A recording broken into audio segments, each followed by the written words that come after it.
เป็นเหมือนลางที่เฮาต้องพัดพากจากกันไปเมื่อเจ้าบอกให้ฟังบอกกับคอยว่าเจ้าบ่อยาก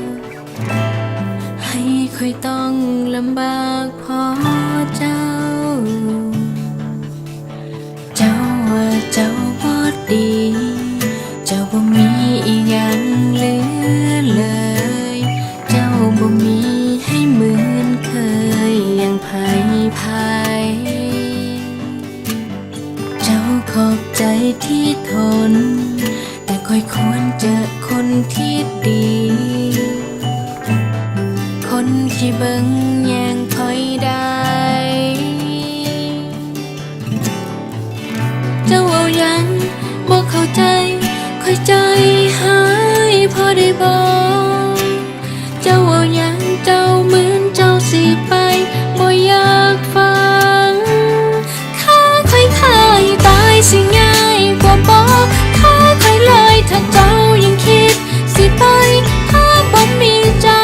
ก็บ่ฮู้ว่าคอยสิมีชีวิตที่ยังเหลือเฮ็ดหยังรักเธอฉันก็รักแค่เธอกับฉันลำบากด้วยกันทำไมต้องหนีอย่าไปเลยนะคนดีก็ฉันรักของฉันรักจริงๆคันบ่มีคือเก่าขอแต่เจ้าห่วงใยเหมือนก่อนเพียงเท่านี้ที่เฝ้าวอนสิได้บ่เฮาเคยสุขน้ำกันเมื่อเจ้าทุกข์สิให้คอยไปเห็นว่าคอยเป็นคนจังใดเจ้าเอายังบ่เข้าใจคอยใจหายพอได้บอกเจ้าเอายังเจ้าเหมือนเจ้าสิไปบ่อยากฟังฆ่าฉันฆ่าให้ตายจะง่ายกว่าไหมฆ่าฉันลายถ้าเธอยังคิดจะไปถ้าไม่มีเธอก็ไม่รู้ว่าฉันจะมีชีวิตที่ยังเหลือทำไมหากเจ้าคอยก็หากเพียงเจ้ากับคอยทุกอย่างนำกันคอยจะบ่หนีอย่าไปเลยนะคนดีก็คอยหักของคอยหักแท้